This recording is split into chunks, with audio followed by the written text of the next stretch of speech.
now. Oh my.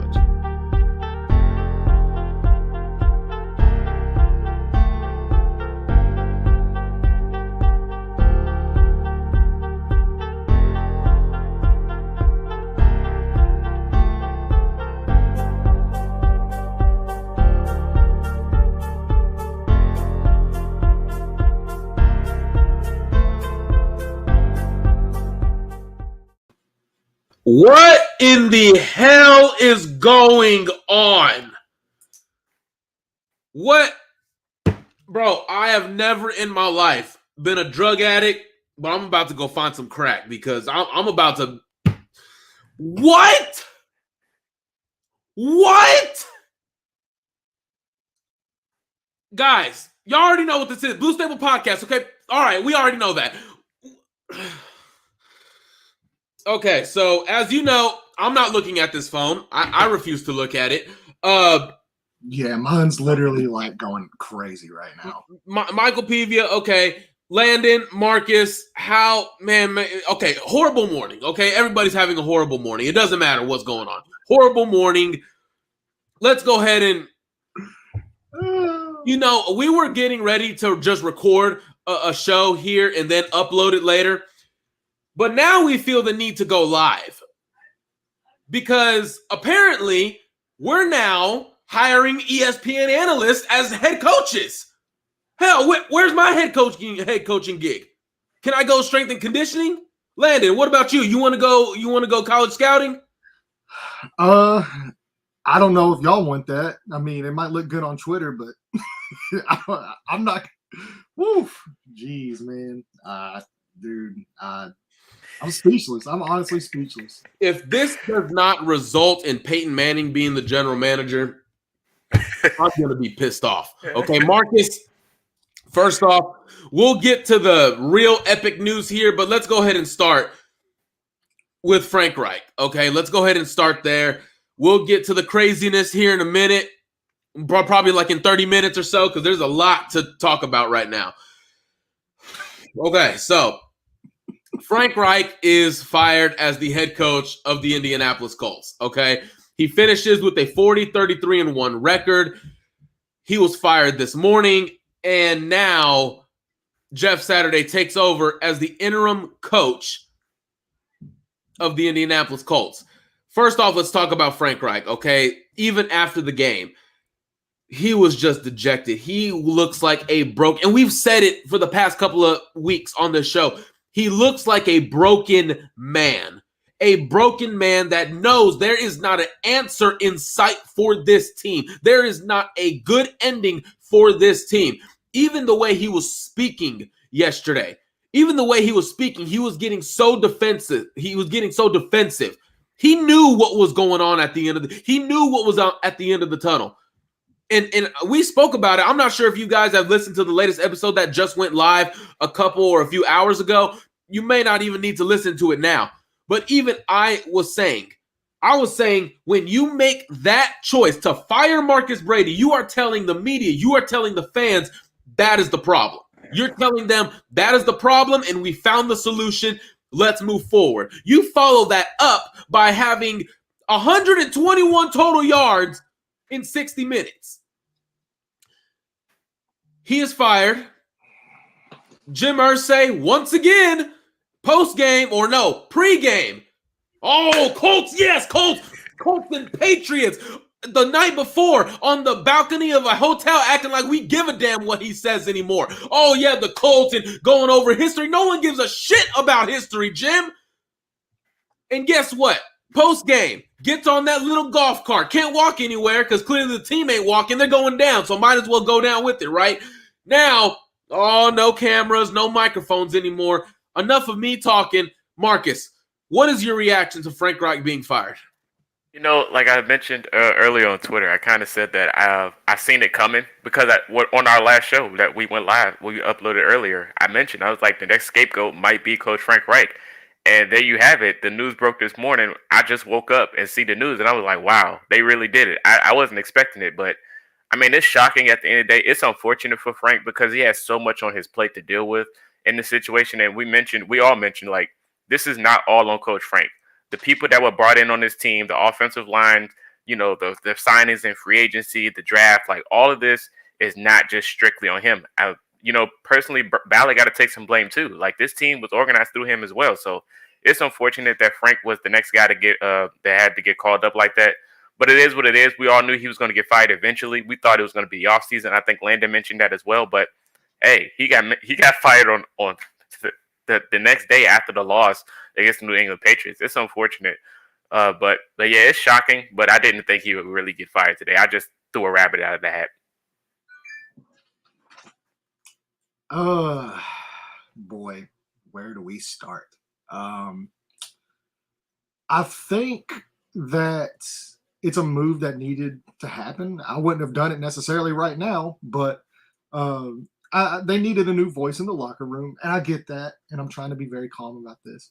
But, I mean, how many head coaches can we point out would have a winning record after this many new quarterbacks every single year? Like, people don't understand how truly difficult that is, not just for the players in the locker room. And you saw the frustration with Nyheim Hines and some of the offensive linemen, like when, your owner is going over your head coach and making these decisions on, cutting Carson Wentz, bringing in Matt Ryan, benching Matt Ryan for Sam Ehlinger. Frank Reich had nothing to do with any of those three decisions there.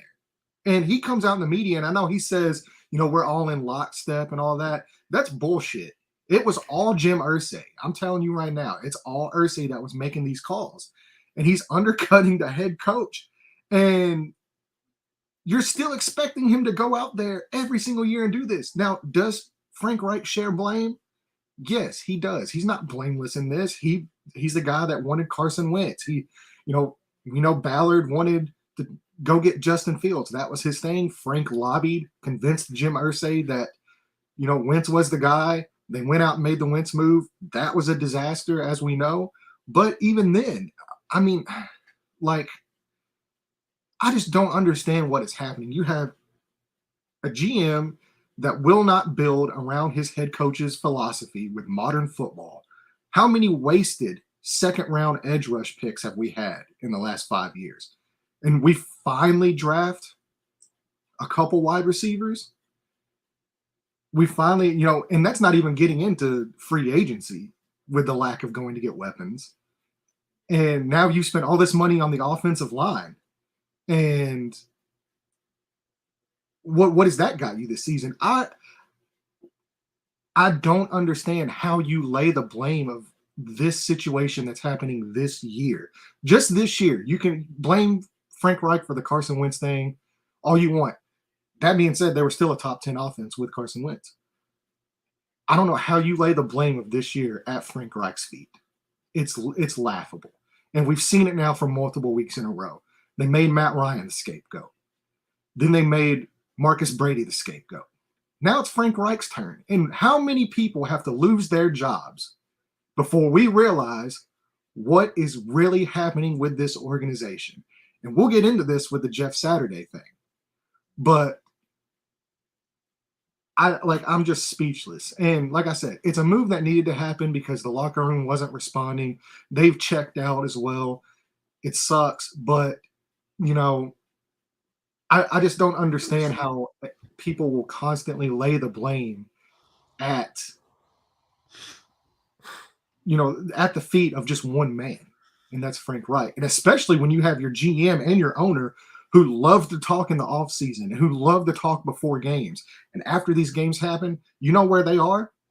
Nowhere. Nobody knows where they are because you can't find them. They're on a golf cart leaving, or they're stuck in the office and not talking to anybody. You know who's out there taking all the bullets for their mistakes? Frank Reich. It's a shame. This organization has turned into a joke. People around the league are laughing at Jim Irsay. They are laughing at the Colts organization. And we as fans, we should be laughing along with them. This is unacceptable. You want to talk about Clown Town last year in Jacksonville? This, they must have really been inspired by that because this whole year is Clown fucking Town. Excuse my language. You're good. Okay. I think it's time to pull back the curtain and just. We pride ourselves on being professional online and everything with this, but man, you know what? Professionality can go out the window right now. Please do so. Please do so. Here's my problem. But I mean, like, here's my problem. I agree. Like Landon said, like Marcus said, the firing for Frank Reich was justified. Okay, it was justified. I'm not saying he didn't deserve it, but here's the problem that I take, especially when people come out here. Who is calling plays? Frank Reich is. But who is the one that drafted these dumbasses on the fucking offensive line? Who signed these motherfuckers on the offensive line? Who did that? Who's the dumbass that went out and said, "Oh, I'm gonna grab a fucking right guard and tell him to play left tackle"? Who is the one that said, "I'm gonna grab a center"? Hey, you get to be right guard. Guess what? Week 2, you're gone. Matt Pryor, you slide over. Raw rookie Ryman, you play left tackle. Oh, Braden Smith, slide in right guard. Matt Pryor, move right tackle. So much inconsistency in an inconsistent, dysfunctional organization. I understand Frank Reich is fired. Perfect, good. It needed to happen. I understand it. I am okay with it. But what we spoke about last night, what the show, if you listened to it earlier this morning, where is Jim Irsay at? Where is Chris Ballard at? Frank Reich has to take all the heat. And no, just because he's the head coach, man, over here trying to get ghetto in here, just because he is the head coach does not mean he has to take all of the hits because everything is bad. First off, where's Chris Ballard? Well, I will say, Mike, they are holding a press conference tonight at 6 p.m. Eastern. Oh, right. Yeah. They're holding a press conference to talk about hiring a fucking ESPN analyst as a head coach. That's what they're there to talk about. That's what they're going to do. I appreciate that note, by the way. It is going to be at 6 o'clock today, 6 o'clock Eastern, 5 o'clock Central Time. I don't know the specific. Find out. But trying to get all the points that I want to say. Jim Irsay, everything is leading to Jim Irsay right now. And we'll get to more of that here in a minute. Here's the problem that I have with it. Wasn't he running his mouth all offseason about what offenses need to do in the NFL to get far, especially in January? But what did you do, Jim? You didn't go to Chris Ballard and say, step it up in free agency. It's my money. Spend it. You didn't say that. You didn't say it. You didn't say no more. You did not say no more Band-Aids. Go and get a quarterback. Maybe Justin Fields was that guy. Kyler Murray was the guy that they were looking for when he mentioned there was a young guy we were looking at. And, of course, Jim Irsay is always going to open his big-ass mouth. That way all these stories can come out. We already know that to be a fact. But how many more? We're running out of people to blame, everybody. We're running out of people to blame. We are. First, it was Carson Wentz. Now, I was okay with it at the time, but now when we're looking back, Frank Reich chose Carson Wentz. One, because he was comfortable with him. And number two, he believed that there would be consistency at that position. He believed, let's stop changing quarterbacks. I want to find my guy and let's stick with it. But guess what? Guess what Jim Irsay had to do? Oh, you don't want to take the vaccine? Get out of my office. Get out of this organization. That's what he decided to do because it's always about Jim Irsay. Always about Jim Irsay. When he lets go Peyton Manning, Andrew Luck shines. He'll get up there in front of the media. Oh, I just knew. Remember after the Denver game? Oh, remember after the playoff game in Denver? They won and went on to the AFC Championship game. Oh, I just knew it was the right decision to do. It was the right decision to make. I was always right. I was right. That's all it has to do with Jim Irsay. It's all about him. And now, when the going gets tough, you keep on finding fingers to blame. That's all it is. What's up, Luke? That's all it is. Let's keep on pointing fingers. First, it was Carson Wentz. And then you went out and got a 37-year-old. You compared to Peyton Manning. You compared him to that. But guess what? Oh, you want the quarterback change now, right? Not only did he want the quarterback change, but Landon and Marcus, He called for it the day after he compared Matt Ryan to Peyton Manning. I don't want to talk this whole episode. Marcus, get in here. I got more to say, but I need you guys to maybe calm me down, talk me up more. Tell the people why Jim Irsay is starting to irk my damn nerve. Yeah, I was trying to calm you down before you started because I could hear it in your voice. There's 114 people in here. Appreciate everyone for joining. Please hit the like, comment, and subscribe button if you are new. But and don't mind me. I'll eat my chicken nuggets in peace. but definitely Ballard they have to answer to this. And tonight we're going to get all the answers for sure. I mean, this is completely unacceptable with all the money that they invested in this offensive line situation. And then the quarterback carousel. I mean, I'm pretty sure there was plenty of chances where we could have gotten an actual quarterback besides getting a last-minute option for 2 seasons. The season before, we got Carson Wentz. That was the last minute. Nobody wanted him. The year after, we got Matt Ryan. That was the last-minute situation due to Deshaun Watson. But it was still a last-minute option. And then to think about it, we had Sam Ehlinger on the roster for 2 years just sitting there, developing the game plan and still not trying to figure the situation out. And then with Matt Ryan coming in, you see the situation, and then you pull the plug on him, and then you put in Sam Ehlinger and say, hey, here you go, here's your chance. But we could have did this 2 seasons ago. He probably could have had a better shot if we would have did it after Rivers was gone. I mean, I thought it was crazy, but obviously they don't know where the direction is going. And this all goes back to the whole Andrew Luck retirement situation, too. He put us so deep in a hole that we don't even know what to do next. It's kind of crazy. I mean, if I was in Irsay's shoes, I wouldn't know what to do either. I probably would have just tanked from the beginning to probably do something from there. But, I mean, he still tried to be competitive. I mean, I don't really have a real answer for this whole situation, but it's unfortunate, man. Hopefully they'll figure it all out. Like I say today, I said it yesterday, I said it next week. Just get a whole new regime, start from scratch, keep the players that you think is going to be competitive and going to keep fighting. I would keep the defense, but just scratch the whole offense and just go from there. I would probably want to see where you would go with Landon because you probably have a better mindset than I do.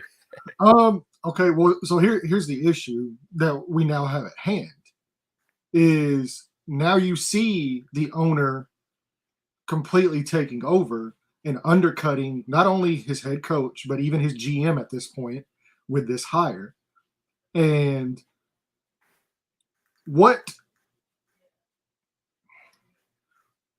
coach or potential GM candidate in their right mind would look at this situation and how it's being handled by ownership and want to put themselves in this situation? I know Irsay has been notoriously very patient. He gives his guys time, and that is a wonderful thing. But when things go bad, he panics. This is complete panic.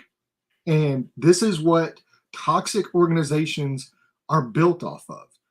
This is the issue. And so now we are looked at around the NFL by potential head coaching candidates, by potential GM candidates as a toxic situation. That's a good point there, Joe. Irsay is the new Jerry Jones. He literally, this is a Jerry Jones type of move, even maybe worse to an extent. I don't know if there's recovery from this. It's going to be very hard to, because you want to get the right people into the building. You want to get smart people that know how to build rosters, modern rosters who are forward thinking. They know where the league is headed and they're able to adapt, which to me has been the biggest issue with Chris Ballard is his lack of adapting. He hasn't adapted very well. He still tries to stay on his philosophy instead of growing with the league. That's where he's kind of went wrong. So you want people that come in that are smart, can adapt to the ever-changing league. But those people will look at this situation that's happening right now and they'll say, no, thanks. I don't want to be a part of this. I don't know where they go from here. This was handled about as worse as you could possibly handle this situation. And I wouldn't even go as far to say that, which I mean, well, never mind. We'll talk about Jeff Saturday here in a second. So I'll save my comment for that. But yeah, that's kind of my view on it. I just don't know. We can all talk about on Twitter who we want as candidates and coaching, and we should hire this guy. We should hire this guy. I've seen the Sean Payton thing now a million times. Guys, I'm telling you right now, 100%. Sean Payton is not coming to this team. Sean Payton will not come and work under these circumstances. So you can get that out of your head right now. It's a disaster. So yeah, we'll see. Mike, you calm down a little bit. You got some food. You got I got some food. Had some chicken nuggets. Had an apple pie. These freaking fries aren't seasoned. They don't know how to season food. But I've calmed down a little bit, man. This is a organizational failure from the top down, not just on Frank Reich. This is everything. And I've even mentioned it about Jim Irsay. He gets rid of people too late or too early. So, and this is recorded over history. He got rid of Jim Caldwell too late. You know how good Jim Caldwell would have been for Andrew Luck? Yeah. You know how good that would have been for him? But no, he knows everything, right? Then he went on to get Chuck Pagano and Ryan Grigson. And guess what? Not only are they on the edge of losing their jobs, but he gave them extensions. And then the year after that, Ryan Grigson is fired. And then 2 years after the extension, Chuck Pagano was fired. And then what do you know now? Giving them extensions at the end of 2020. And guess what? Frank Reich is gone. And you still owe him money. Still owe him money for the rest of this contract. Chris Ballard, I'll get into this in a little bit, but I'm convinced that Chris Ballard will be gone at the end of the season. I'm convinced. Yeah. We'll get into that here in a minute. But again, Jim Irsay getting in the middle of big decisions. Dude, you are an owner, and I hate to talk about, I don't know if I want to call him a senior citizen or anything. That's like undermining him, but I don't want to talk about people this way. But Jim Irsay, you don't know football. You don't. You can be an owner. I wouldn't go that far. He knows a little. Hey, man. Business, he is the owner for one thing. Business. He is a good businessman, just like Jerry Jones. Jerry Jones is a good businessman, an intelligent marketer, but the decisions he makes with that team, where has it gotten him the last 30 years? For Jim Irsay, let's go back to when he was the GM of the Indianapolis Colts. Oh, losing records, no playoff appearances, no division titles, nothing. So, what are we to believe that you actually know what the hell you're doing? It's like back to the 1990s all over again. Let me take over GM responsibilities, and we're going nowhere. Once again, what do you know? Jim Irsay at the front of it all, and we're losing. Go figure. Chris Ballard, in my opinion, I think he's gone. I hate that this happened to Frank Reich. I just don't know what you expect from a guy when you continue to change quarterbacks over and over and over. Not only are you doing that, but Landon and Marcus, you're having to change your game plan every single time. You're having to change it all. So I said it last year when the season ended. I said Frank Reich looks like a broken man. He is trying with Carson Wentz, and I thought maybe another year it could have helped. Carson Wentz wasn't changing, but a year in the system with this roster and then an offseason to get some things in motion could have been better than going with Matt Ryan. But he was undercut, and he had to get rid of him. I feel bad for Frank, man. He got the short end of the stick. And here's the thing. Not only did you fire your head coach, but before that, you fired your offensive coordinator. So who's taking over offensive coordinator duties? Who's play calling? I mean, if I just had to take a stab, I would possibly say Parks Frazier takes over play calling. You know, the pass game specialist, and he's the pass game specialist for the team. To me, it's probably going to be Montgomery. I would say the running backs coach, Montgomery, because he is kind of Scotty Montgomery, yeah. Yeah, he is a well-known, I guess, well, not well-known as far as I was about to say. As far as fans, but in the NFL circles, he's kind of a name that's been up and coming as a possible offensive line coach that could develop. So I would say possibly him would be my pick. But no, yeah. At this point, nothing surprises me. If you told me tomorrow that Dwight Freeney was coming back to call offensive plays, I would like it. Nothing's going to surprise me. Yep. So, Edgerrin James, is he coming in? I don't know, man. Jim, like it seems like he's just living in this past era of glory days, and I mean, dude, I don't know. I mean, there's I always say like, you know, it could always be worse. Like we never truly know how bad it can get. And maybe look, I hope Jeff Saturday comes in and he kills it. I really do, because I think the world of that guy. But I mean, whew, quite a bold decision there, Jim. So Very bold. So is this something we want to get into now? Yeah. Next thing. Okay. Right. Okay. So let's again shout out Frank Reich. He was given a bad situation and still wound up with a winning record. Go figure, dude. A head coach gets fired from the organization he had a winning record with. That's crazy, ain't it? That's weird. But Marcus Brady, God bless him. Frank Reich, God bless him. Go to the beach, have an adult beverage, and just thank God that you're away from this disaster. Now let's move on.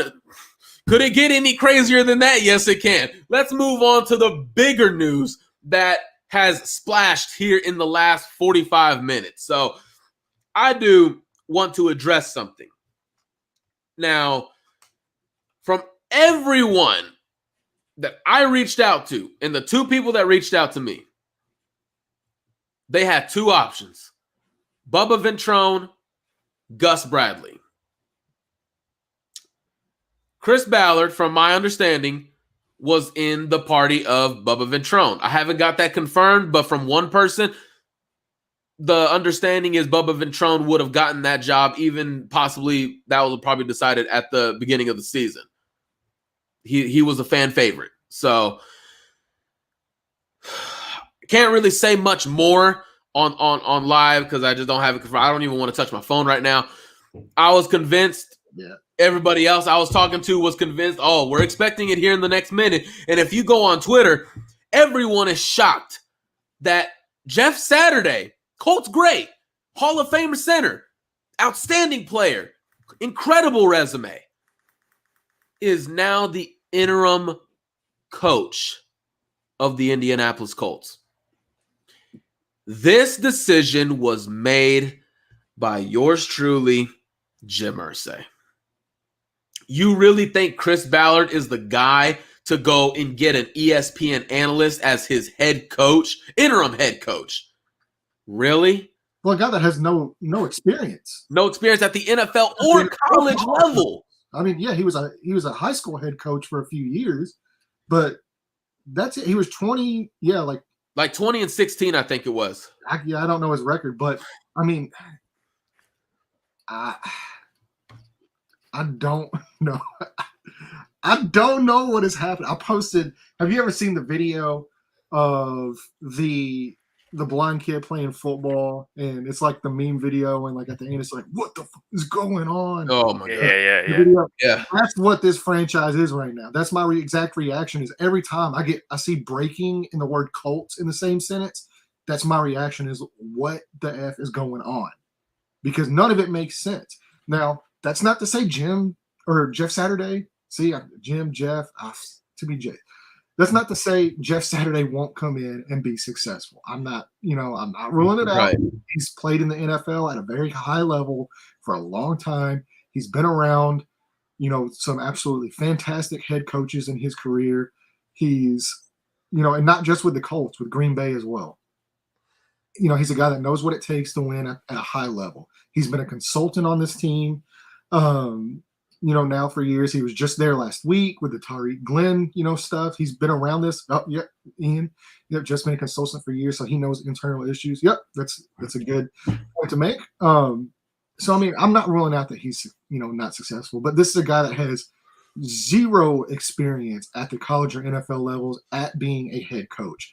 And with being a head coach comes a lot more than just calling plays or hiring the correct personnel. Like there's so much that goes into it, and he's about to get a a crash course in it very quickly. So, Marcus, what is your reaction to this? Jeff Saturday stepping in. I mean, I didn't even expect him to be an actual candidate to go get. To be honest, like I've seen John Fox and Gus Bradley on Twitter when we was talking about potential hirings after the Frank fire, but they went and got Jeff Saturday in the less than 3 hours after the firing, which is crazy because it's still breaking news. I didn't know that was going to be even a thing. Like Jeff Saturday was just on ESPN on Get Up talking football, and now he's a head coach. That's kind of wild to me, but I mean, this is still in the direction of the team not knowing what their main focus is and what they want to do for the future. Because he's an interim coach, so they're putting him in here as through a process, like an evaluation thing. They're not even going outside to go get an actual head coach. They want a guy that's been in the building, that's familiar with the Colts, that understands the organization, but you don't want a real head coach. I still figure that that's crazy. I don't know who they're going to get in the future after this whole intern thing is over with. That's the biggest issue and question I have in hand. After you're done with Jeff Saturday evaluation, who's going to be the actual head coach for the Colts? I think that's the bigger question we should be asking instead of what's the interim situation. Jeff Saturday. I hope not, because that's kind of wild to me. Yet you have Gus Bradley, who's been defensive minded, that's been willing to push this team to be competitive, to actually have a chance of winning this game, and you don't promote him to head coach. I think we actually talked about that on the last episode. If Frank gets fired, that Gus Bradley should probably be the guy that they promote. But then you said there's nobody to replace him. But that's still kind of crazy to me. I don't understand. There's also John Fox on the roster. Yeah, he's there. He's got Super Bowl head coach experience. Here's my thing, though. I don't think where this team is at, I don't really think you need to see Gus Bradley or John Fox in the interim coach role. We've seen those guys already, and without a really good quarterback, John Fox really hasn't. I mean, do we really need to see more from Gus Bradley and John Fox is my question. Do we really need to see more from them? But the issue at hand here isn't necessarily that we're expecting them to come in and turn the ship and turn into a winning season, but you need somebody capable of handling the day-to-day things that come with being a coach, and somebody that has that experience and knows what it takes to do that. Like, you just can't find I thought so up until now. You can't just find anybody off the street to just come in and that with no experience to that. And I'm saying this from a place of, I love Jeff Saturday. Yes. I love everything he stands for as a person, as a player. I have no qualms with Jeff Saturday. Absolutely none. But you need somebody that has at least been in a, like, not necessarily like in a room, but like from a coaching perspective, has put in the work. And not only that, but like you look at it from the aspect now of like, you know, are they surpassing the Rooney Rule because they didn't interview minorities for this job now? You know, they brought in somebody, like it's different between promoting somebody from within and then promoting somebody that is not on your coaching staff. Those are two separate things. If you promote somebody as interim head coach from within, that's one thing. But to bring somebody outside of your coaching staff in, you now have bypassed the Rooney Rule, which leaves you open to fines. You have possibly jilted Bubba Ventrone, Gus Bradley. I mean, like, there's so much dysfunction that comes with a move like this. And really, it started with the Matt Ryan benching. If we can be honest, when Irsay stepped in and benched Matt Ryan, this locker room was fractured. Now, not only have you alienated your players, more than likely, you've alienated your current coaching staff as well. So, where do you go from here? It just needs interim jobs.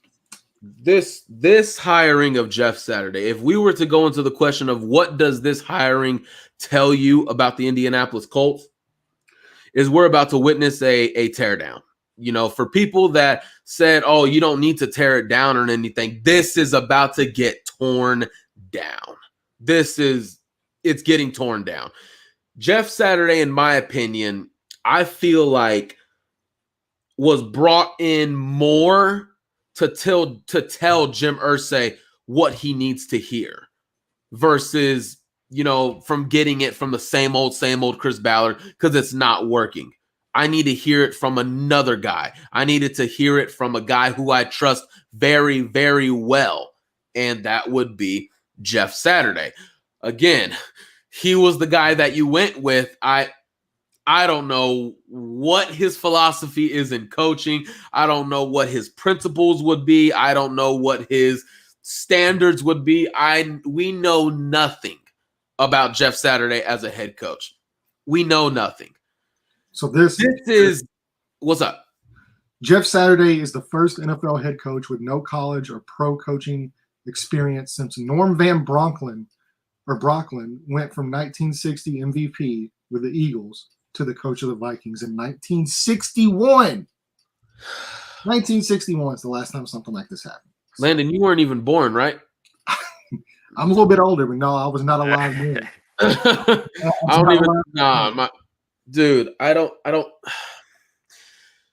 Jeff Saturday, what this tells me is that he's brought in to let Jim Irsay know where the changes need to be made. This is it. I think Chris Ballard is gone. I think Jeff Saturday now has the full ear of Jim Irsay now, and it's just hell or high water. What this also tells me is that Jim Irsay is probably just pulling the plug and going full tank. We're going to get a draft pick. Now, that part I'm excited about. Let's go get a draft pick. That's what I'm excited about. Now, as of right now, they stand at number 14. This tie is killing them right now. Now, if they continue to lose out, it may not matter. It may or may not matter. But as of right now, they could be as high as number 8 or 9 right now. But because of that tie, they are at number 14. So,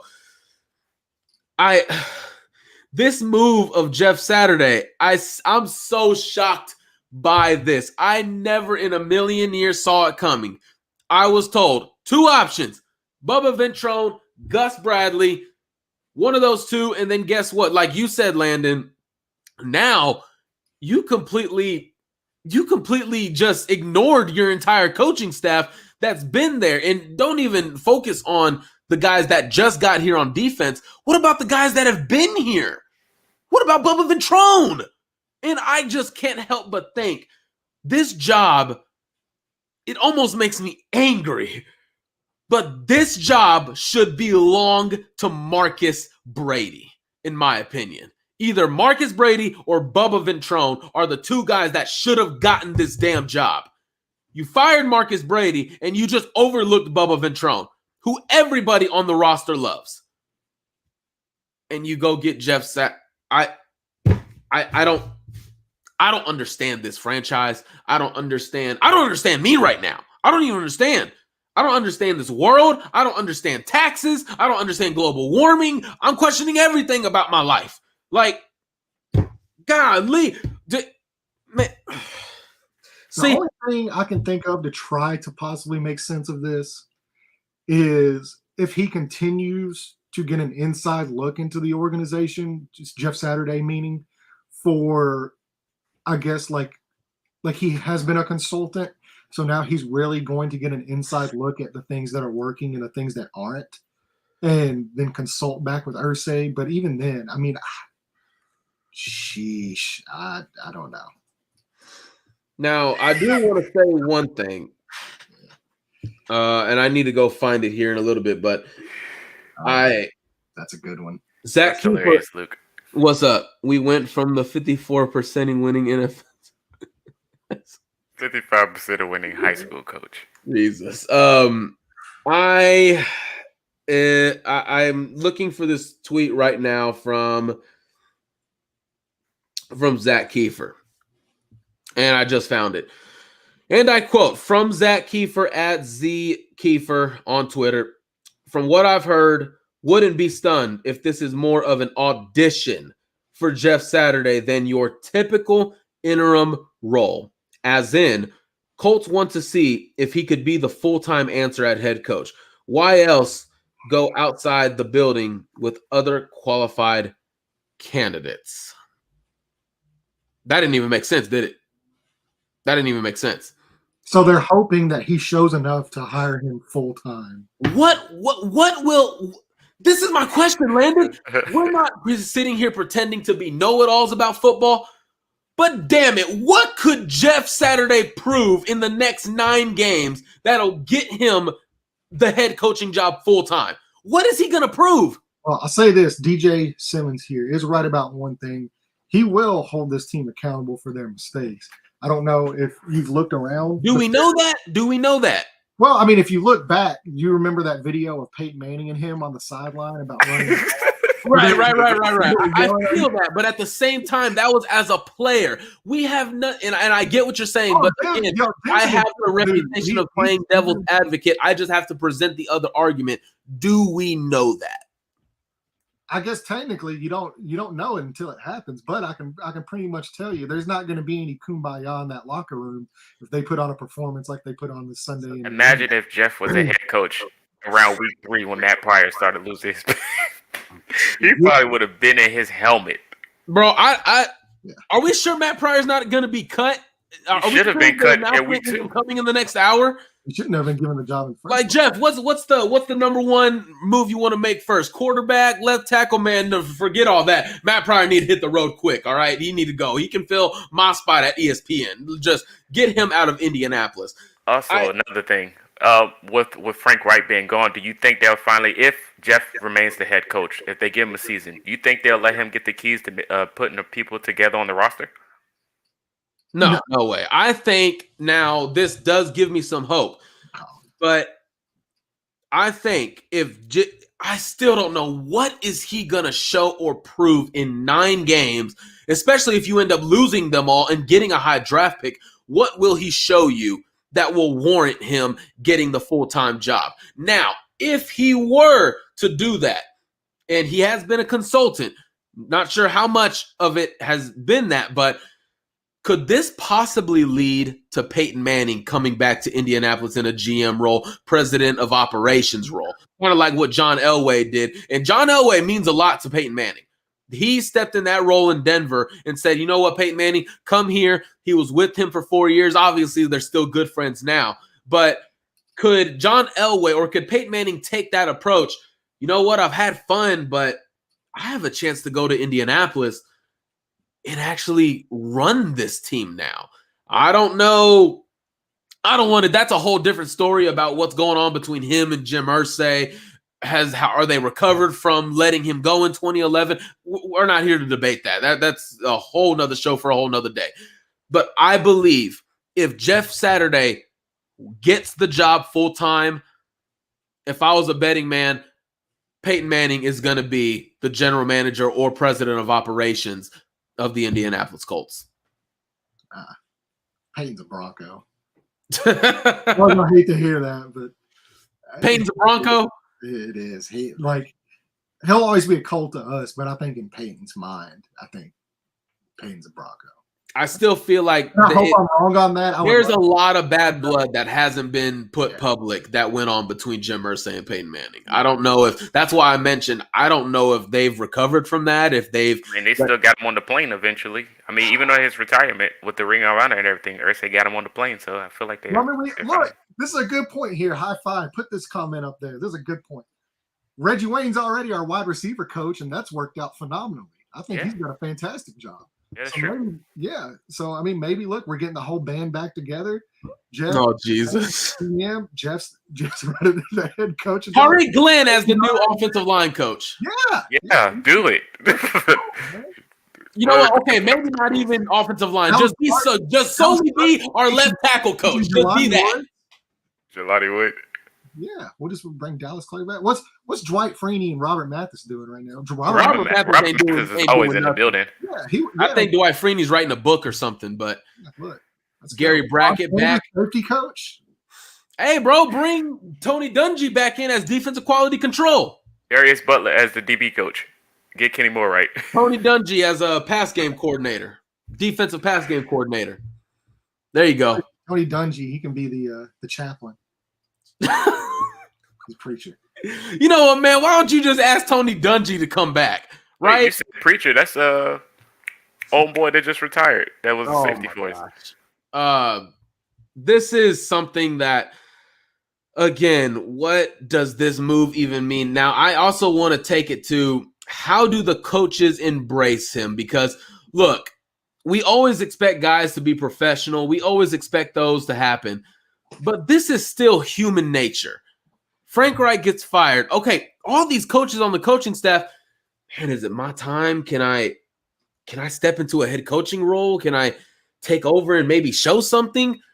Man, I'm just waiting for Chris to hit me up or something. Jeff Saturday hired as the interim coach. What?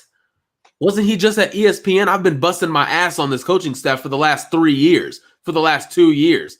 I've been here longer than Jeff Saturday has, and he's getting the job over me. I don't know how embracing the coaching staff is going to be. I'm not even sure how embracing the players are going to be, because if I was the players, hell, it's a lot easier said than done. But hell, I would just stand up and say, I refuse to play for this franchise until y'all get y'all shit together.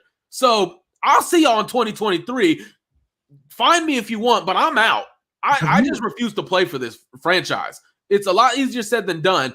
And obviously this comes from someone who's never stepped inside an NFL locker room. But how, from the player's perspective, Marcus, how do you think this is going over in the locker room right now, especially in Colts players' group messages? Well, of course they're questioning, like, what is Saturday going to do to help us? Well, they're probably confused just like we are. But I think Saturday would be a player's coach if anything, because he's played the game. He understands the situations. He's been on winning teams. He's been on losing teams as well. So I think it'll work out fine. They just got to give him time to adapt personally. But, I mean, I think it's not going to happen overnight for this season. Like I said, this definitely goes into question if they're going to give him a chance next year or not. But he's just a replacement for now. Do you remember? Well, not because I don't want to bring that up, but have you ever heard like about guys that like they'll graduate college with a degree and then they'll go and work for a company and they'll start out as like the assistant something, but the person they're assisting is like the owner's nephew that was like a GED and never went to college, and that's who they're assisting. This is like a similar situation, and it's like it's not about what you know. This is this is just as much real life advice as it is football. It's not about what you know. It's about who you know. And relationships matter in the NFL. Jeff Saturday, they need help on Sunday. That was the worst dad joke ever. That's a good one. I like that one. So yeah, man, it's look, at this point though, I'll say this. They have nothing to lose. Well, I mean, what do they have to lose other than their dignity and their their standing as a well-run franchise? That's all they have left. And so yeah, I don't know where you go from here. This is insane. Just literally insane. Guys, I don't know what more we can say. Like, I feel like we should just take a break for 8 months from this team and just I am so stressed. I am so stressed. You can tell. I don't know what the answer is, but if at the end of the tunnel, Peyton Manning as president of operations and a high top 7 draft pick is at the end of the tunnel, I'm perfectly fine with all this chaos. Same Peyton Manning that advocated for what's his name? Head coach of the Jets. He was the head coach of the Jets. Talking about Salah? No, not him. The guy before him that he replaced. Oh, you're talking about the stupid idiot. I know who you're talking about. Jesus Christ, Mike. I'm sorry. The dude just sucks as a coach. I'm sorry. He advocated for Adam Gase. Adam Gase. Yeah. Big Adam Gase guy. The guys with the big eyeballs. But here's the strange thing, and I also want to bring this up. Doesn't Peyton Manning feel like a fool to be linked to this organization? No. Because he's the one that convinced Matt Ryan to go to Indianapolis, to embrace the trade to Indianapolis. He even said, I called Phillip Rivers and Peyton Manning, and they sold me on this place. And now Matt Ryan is thinking, the hell is this? This isn't anything like Peyton told me. How do you think that makes Peyton look? And Peyton is a very prideful guy who I can tell has this demeanor about him that he cares about his personal perception. He cares about his public perception. And if you're out there making me look like a fool when I'm advocating on behalf of you guys. Why should I come to you for anything else? You're not only making your coaches look foolish, your players, your fan base, but you're also making the guys who paved the way for everybody that's here today look like fools as well. So it's like, at this point, how much more ridiculous do you want to be? The Jeff Saturday hiring tells me all I need to know. Jim Irsay is taking over decisions, at least monumental decisions. This is a Jim Irsay move. It's not a Chris Ballard move. And if you can't understand that, I don't know what more to tell you. I really don't. I'll say this. I'm so damn excited to see this press conference tonight. Oh, it's yeah, either going to be, it's going to be incredible or it's going to be a disaster. And I really hope the indie media, I agree. I love Phillip Rivers. Not having fans around for that guy's only year here was like such a tragedy. He's a fantastic guy.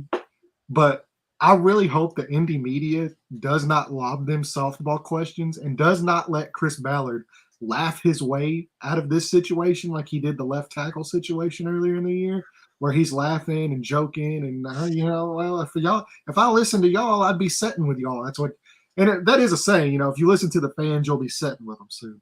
So I get that sentiment, but boy, oh boy, I really hope that they go at Irsay and Ballard right now. Yeah, he should. Yeah, I thought he was going to be fired before Ballard. I mean, before Frank Reich.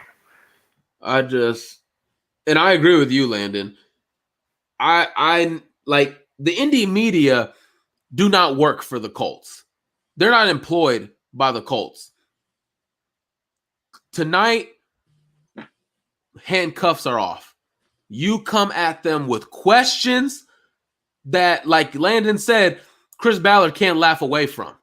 I mean, I know they're better, more professional than me, because I would ask Chris Ballard a question: when are you going to find the answer at quarterback? Well, no, I didn't ask you to laugh. I asked you a damn question about when the answer is going to come. That's what I want to hear. What we like Landon said, the questions need to come, and we need answers today, because the season's already over. All right, the season's already over. We're not going anywhere. We're positioning for April. That's a given. Okay. What we want to know is, where is this franchise going? Where are they at today? No, I said that backwards. Where are they at today? Where are they going? What is the plan moving forward? I don't expect Jim Irsay to come out, oh, my plan is to fire Chris at the end of the season. I don't expect him to say that. But man, can y'all give us something? You should already be drawn out, whether if it's Morocco Brown, Ed Dodds, the two guys that are higher up behind Chris Ballard. One of those two guys should already be mapping out what the plan should be. Or if they are going to be let go, which I kind of hate that, because if you let them go, you potentially lose out on draft capital with Morocco Brown not getting a GM job or whatever the case may be. I would also like to see one of those two in charge, because I believe they do not have the same free agent approach that Chris Ballard has. So I'm stressed. I need not even a drink. I just need a full pint of whiskey right now. Like, I just need that and my blanket. That's all I need. Your blanket.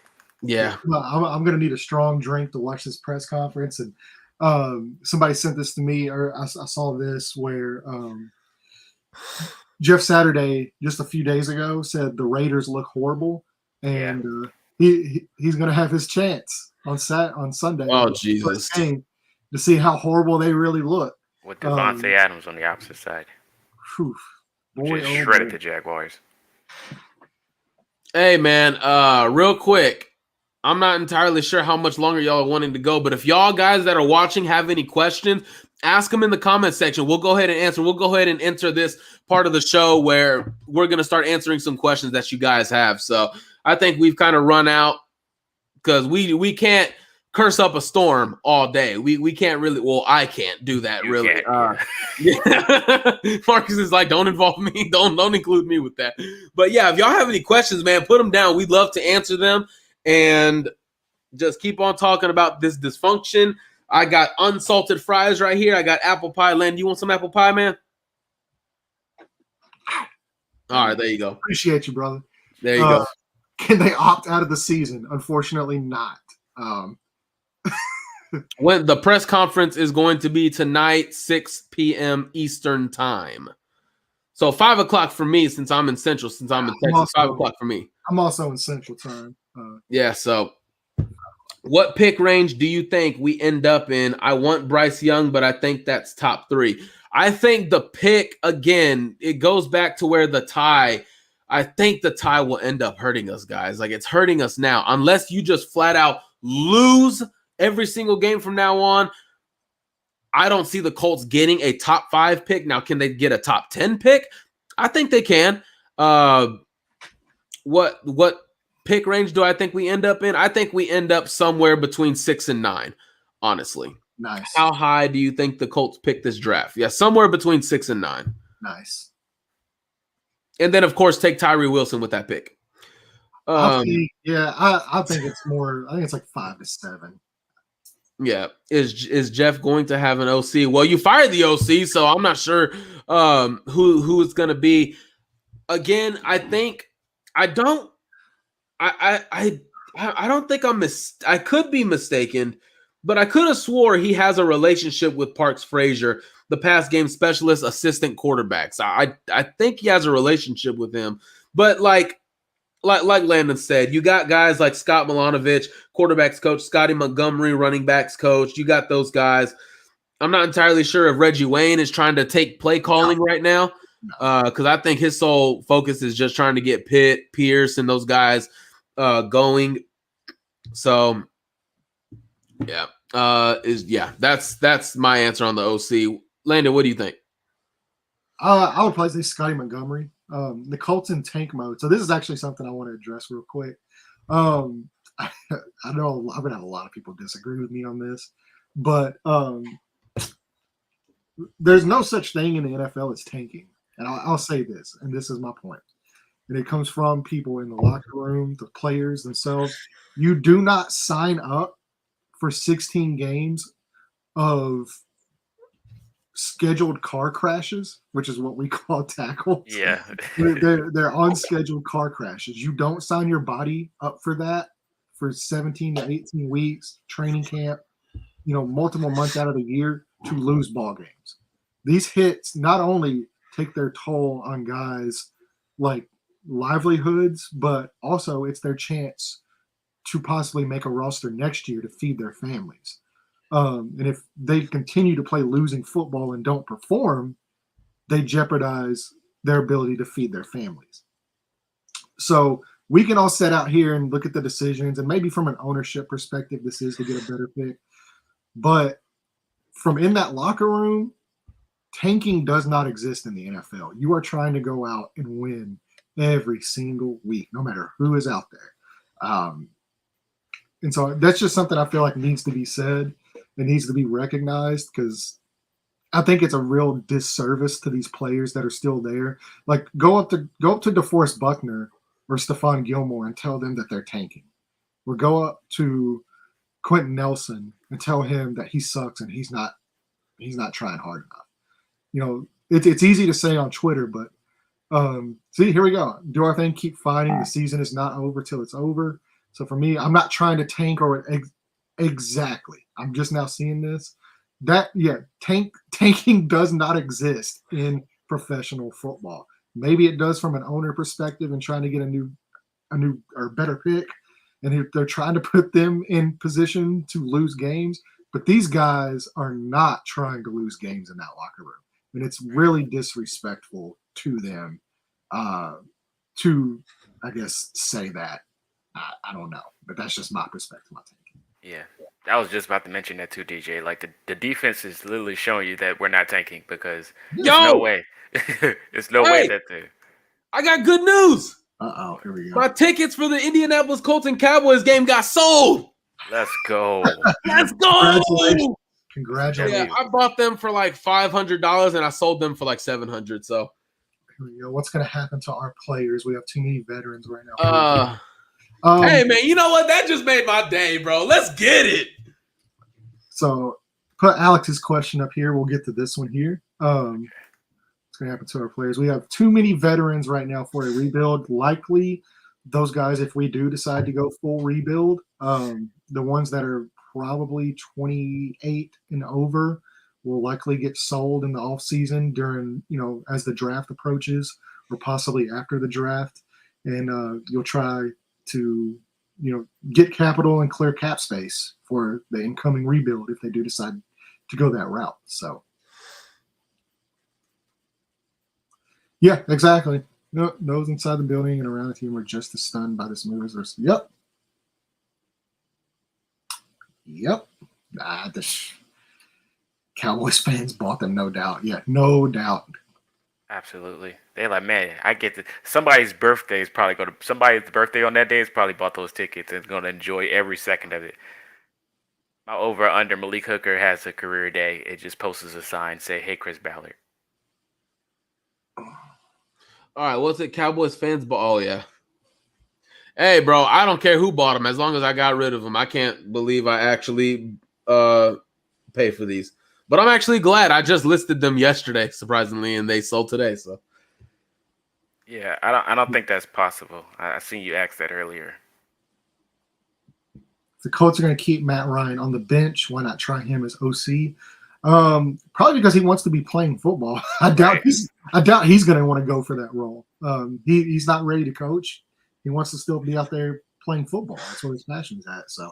I'm sure if they asked him to be the offensive coordinator, he'd probably laugh at them and, say, hey, I'll be the backup or, whatever role you need me as a player, but he's not a coach. You could drop the best plays you want, but if the offensive line isn't protecting, how are you going to get the playoff? Yeah. That's also something, they're setting Jeff Saturday up, for this. And, you're trying to evaluate who Jeff Saturday is as a head coach. Hey, shoot, if you got a guy with a winning record in the NFL that can't get it done, how do you expect somebody who's never even coached at a college or NFL level to come in and do anything? So, I think that's pretty much it. We've been live for an hour. Yeah, hey man, I'm gonna stick to that. I really hope at the end of this, no matter what you freaking say, Landon, I hope Peyton Manning becomes the GM president of operations at the end of this, and I'm actually gonna put that on Twitter. Actually, I would be happy with it if it happened. I like Peyton a lot, obviously. I don't see it happening. But if it does, y'all are free to come in here and clown on me. I don't care. Like, you do whatever you need to do. Call me whatever names you need to call me. That's cool. But yeah, I would be a fan of it. I just have a hard time getting there. Right. Really think a franchise quarterback in the draft, or would it be force? There's a lot of guys out there that have talent in this draft. This is probably the best year to get one.